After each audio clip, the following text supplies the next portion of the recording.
Hello everyone, I am Juliet and you are joining me back at Spoiled Rotten Beads today, where I've got a really fun video to show you. I am going to show you how to make this gorgeous, sparkly Boris the Spider Swarovski crystal brooch, which I think is really cute. It's really good fun and it's perfect for Halloween. So if you've not made one of these before, then stick with me. I'm going to show you how to make one. You don't have to wear it as a brooch. It can just be a decoration in your home, or you could put it on a hair slide and wear it in your hair. They're great on Christmas trees as well.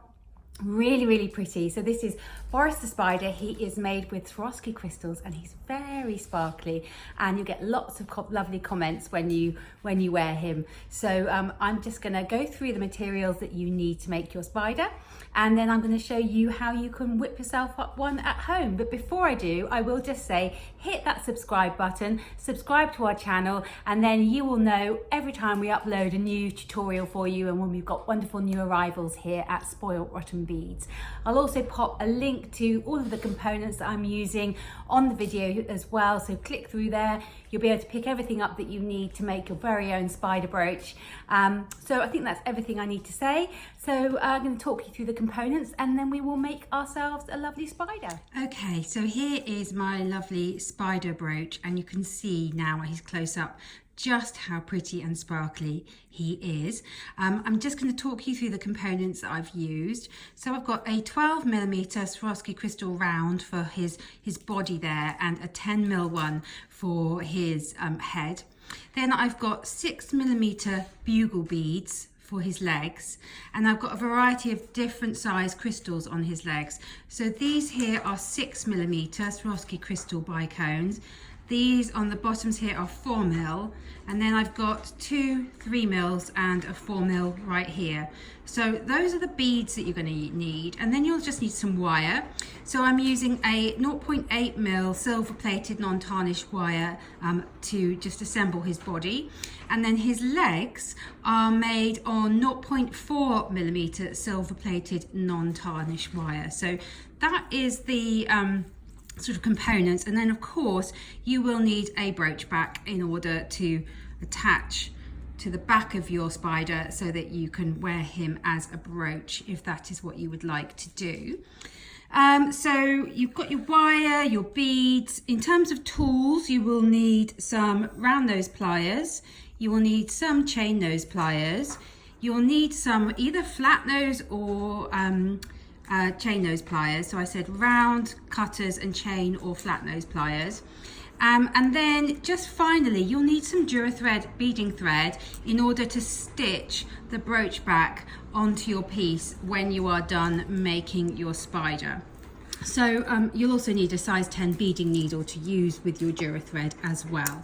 So I'm going to pop the things I don't need right now to one side, and we're going to start off with the spider's body here, and we're going to start off with his head. So I've cut myself a length of the 0.8mm wire, and this is 0.8mm wire. I've got around about sort of 25 centimeters here. I'm just going to straighten it out with my fingertips, and then take my round nose pliers and just make a smaller loop as I possibly can on the end of that wire, like so.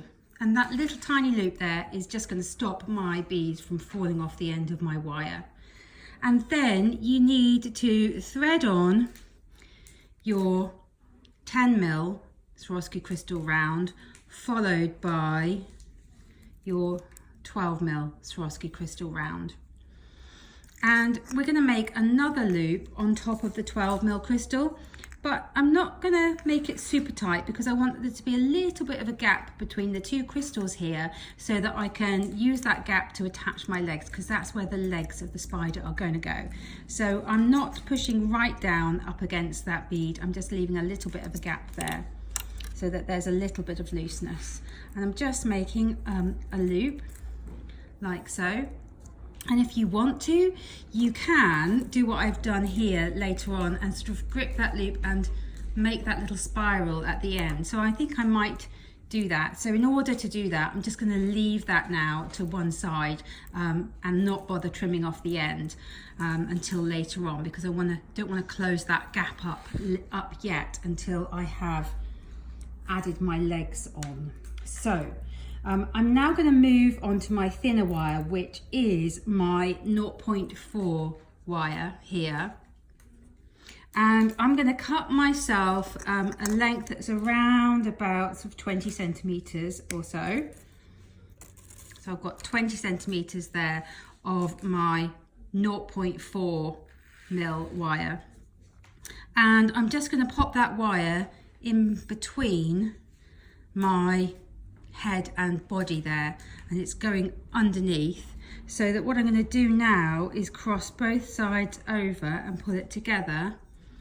And you see that just grips now in place there. So that's the first part of my legs. And I need to do that a total of 3 more times, so that they'll end up with 4 legs on each side. So I'm going to carry on with that, come back to you when I have got 4 pieces of wire and 4 legs on each side. And I'm just going to show you then how to thread on your beads.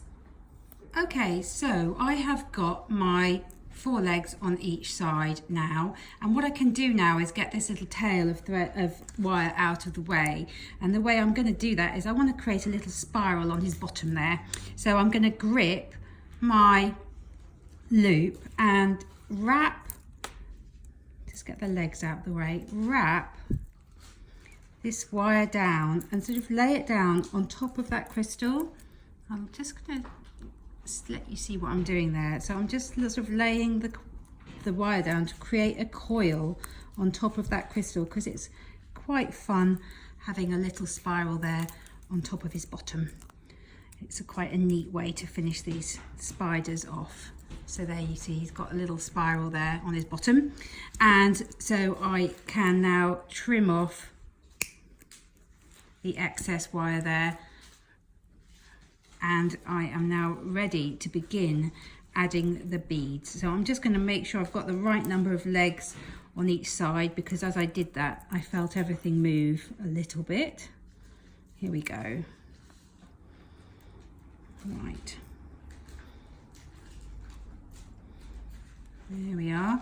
So I've got my legs on each side, and you can see it's beginning to look a little bit like a spider already, but not half as glorious as the one that I made earlier. So the way I like to do these is to have the legs at the front a little bit different and a little bit shorter than the legs on the rest of the body. I think it gives quite a sort of more of a realistic look. So I'm going to thread on 2 bugle beads, a 3 mil crystal, a 4 mil crystal, a 3 mil crystal, 2 more bugle beads and a 4 mil crystal onto the front legs. And then for the back legs, I'm starting with 3 mil crystals, 3 6 mil bugles, a 6 mil crystal, 2 more bugles, and finishing off with a 4 mil bugle. I'll pop that to one side so you can sort of see that hopefully as I bead here. So I'm going to start off with one of my front legs, and I'm going to thread on 2 of my bugles there, followed by a 3 mil crystal, a 4 mil crystal, another 3 mil crystal, and 2 more bugles, and finally a 4 mil crystal, like so. And now to finish this leg off, I just need to turn a tiny little loop on the end there, right up close to that crystal. Keep that loop as small as you can, wrap it if you've got room to wrap it, and then trim off your excess wire. And there's my first leg. Don't worry about how the legs look right now, because as you bead, you can as you add your beads, you can reposition the legs sort of later on, so you can have fun playing around with the positioning of the legs once you've got all of the beads on, because if you try and do it now, you'll find that things will move. So for the next leg, I'm going to have 3 bugles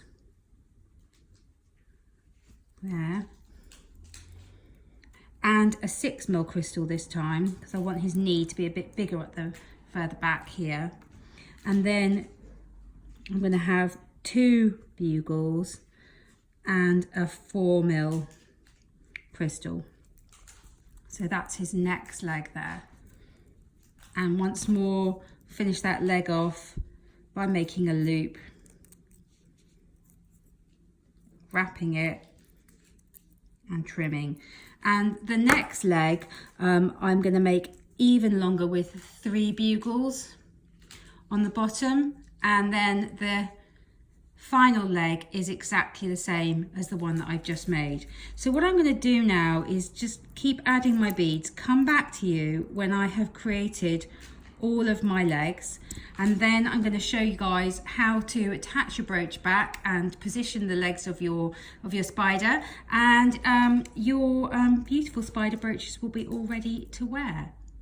Okay, so there is my finished spider, and I've just been sort of playing around with the positioning of his legs, and you can just have fun doing that. It works well if you just put a little bend in his knee, because that kind of just looks a bit more spider-like, really. And all I need to do now is to show you guys how to attach your brooch back with your needle and your Durathread. So what I'm going to do is begin by I've threaded up my needle with a little length of Durathread, and I'm going to go through one of those loops there on my brooch back, and I'm just going to fix my thread to my brooch back by just knotting it on there, and I'm going to tie a nice double knot so that it's good and secure. And then it's just a question of stitching this brooch back onto your spider's body, just using the gaps kind of in between the beads and his legs. You need to decide obviously which is the front and the back. So I said sort of you can either do him this that way up with the beads where they meet in the middle, sort of underneath. Or you can have the beads on top. It's really up to you guys how you want him to look. So with the beads underneath or with the beads on top, it's really your choice. I've done this one with the beads underneath and the plain bit on top, and this one I'm doing the other way round. So I've attached my thread to my brooch back, and I'm gonna use his little tail here to go underneath. So I've taken my thread underneath here, and then what I can do is go back up through that hole in the brooch back, making sure I don't get my thread tangled with his legs. I've done that already. There we go. Spider legs want to get everywhere. And you just need to keep going round and around like that until you're happy that it's nice and secure. So I've gone underneath again, back up through that hole, and pull it tight. It does want to catch onto my legs, doesn't it? Underneath again, and back up and pull it tight. I'm going to do it one more time at the back here, and then we'll move to the front of the brooch back and do it. We're going to go through the gap between his head and his body this time. So that's the back there attached, and so it's still moving around. What I want to do is attach there now between the body and the head. So you don't need another piece of Durathread, you can just hop up to that next hole there on that brooch back, and you just want to go around and underneath and then back up through that same hole, pulling it tight round and underneath. I'm just holding that brooch back sort of central at the moment, so that as I anchor it in place, I make sure it sits centrally to my spider's body there.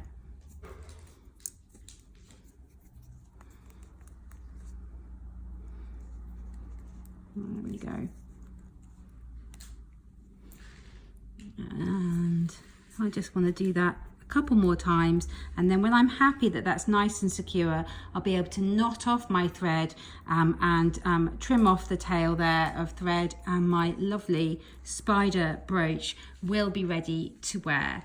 So I hope you have enjoyed watching this fun video. Please do head over to our website, and you'll be able to find all the products you need to make your very own spider brooches there, and check back soon for more inspiration. Thank you so much for watching. Bye bye.